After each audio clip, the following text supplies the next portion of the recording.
welcome to the first edition of the South Williamsport Sports Show. I'm Mr. Zalonis. And I'm Mr. Molino. And we are coming to you today from the press box, the lovely press box at Rodney K. Morgan Stadium. We've got a great show in line for you today, some things different from the shows we've done in the past. Well, we thought by starting the show back up, we'd do a little segment on South Williamsport athletics. So we'll start with that. We have quite a few sports to cover here, so we won't be able to go in depth with every single sport, but to give you a little update of how the South Williamsport athletic teams are doing so far, we thought we'd start off with the football team. The football team is 1-1 after a overtime victory over Towanda at Towanda. Mountaineers fell behind a little bit, clawed their way back, and ended up winning in overtime on a Nathan Coulthard touchdown. Up next for the Mounties at home, their first home game of the year, will be against the Canton Warriors. The girls soccer team is off to a 3-1 start with an 8-1 pasting of Muncie last night at South. Their next game, I believe, is coming up Saturday versus Benton. Anytime you can beat Muncie in anything, it's a great night. Job well done, girls.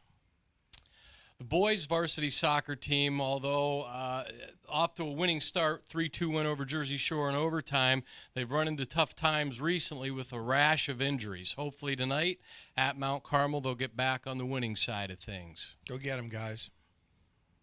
Our next sport that we want to talk about is girls tennis. Last year, the girls were district finalists. This year, they're off to their winning ways again. I believe they're 4-2 at the present time with the game tonight at Montgomery. So Anya Plotnikova and the rest of the girls' tennis team, keep it going. Hi, I'm Mr. Zalonis with Anya Plotnikova, one of the star girl tennis players this year. Anya, how about a little bit of info on how the season's going so far?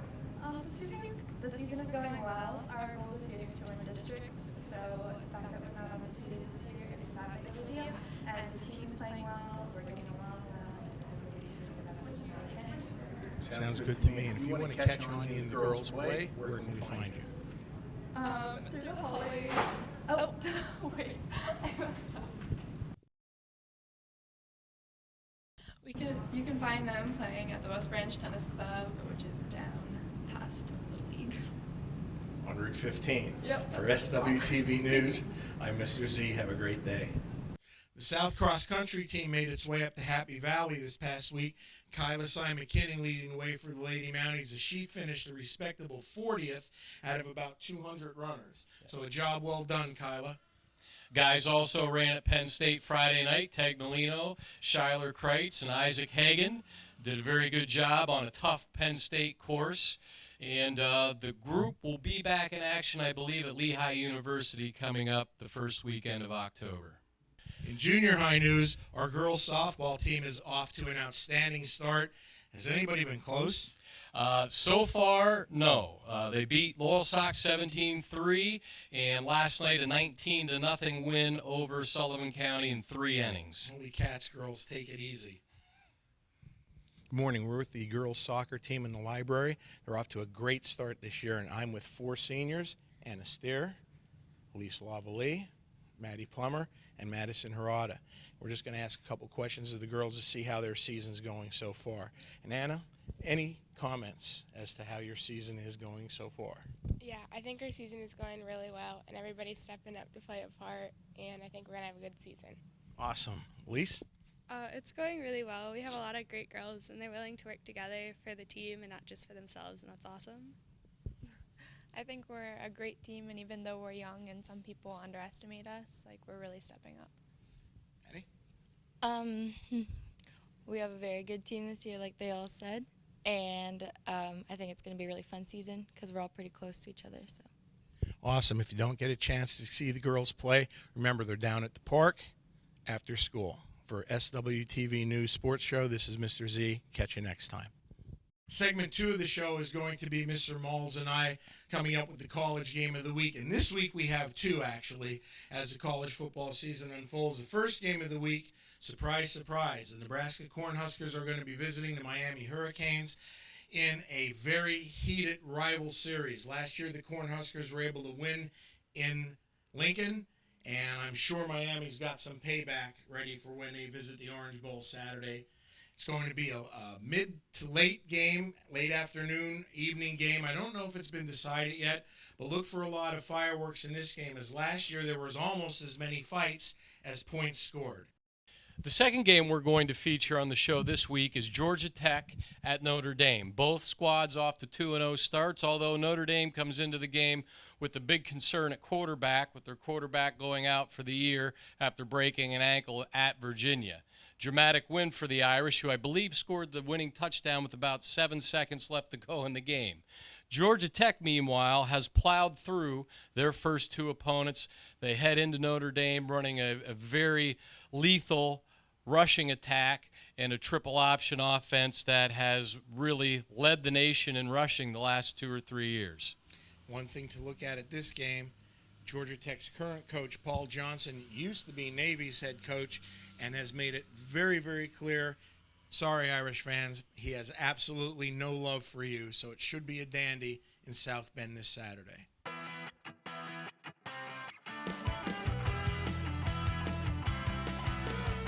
In our first college matchup, we're going to try and pick the winners. I can't go against the Huskers, although I think it's going to be a tough game. I think Nebraska will prevail in the end. I'm going to guess 35-31.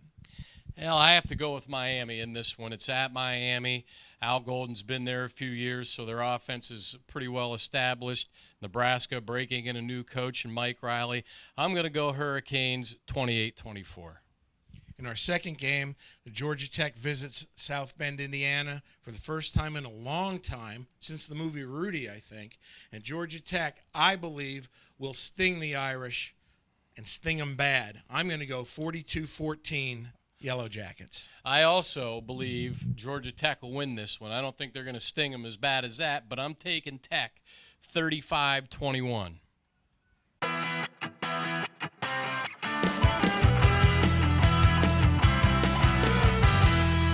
Last segment today is an NFL pick'em. We usually don't dabble into the NFL a whole lot, but it's early in the year. The Bills are still relevant, so I have to get a shot in for Mr. Eck and I here. We're hosting the New England Patriots at Buffalo with new head coach Rex Ryan and a new confidence in Buffalo Bills football. So we have Tom Brady and the gang at Buffalo. How do you see this one shaking down, Mr. Z? Well, Rex Ryan's obviously brought a new attitude to Buffalo with LaShawn McCoy, the ex-Eagle, his ground and pound, and he is noted for his defense. Sorry, Mr. Eck. Sorry, Mr. Moles. Same old Bills, same old result. I'm picking the Pats, and I'm picking the Pats by 10. Don't worry, Mr. Eck, I have you. This is a new Bills team. Shut down Andrew Luck and the Colts last week. It's going to be the Bills. 24-10. Same old, same old. That's all we have this week. We're hoping to add a little bit more in the future. Any other athletic teams? I know that we have a pretty good golf team out there. Anybody on the golf team with any kind of information that can help us out? We're in the process of gathering everything that we can gather to make it a little bit better for everybody who's in athletics at South. Also, we hope to include updates from athletes that graduated from South who are now in the collegiate ranks representing different schools in the Northeast area. That's all for this week. Have a great week. We'll see you next week.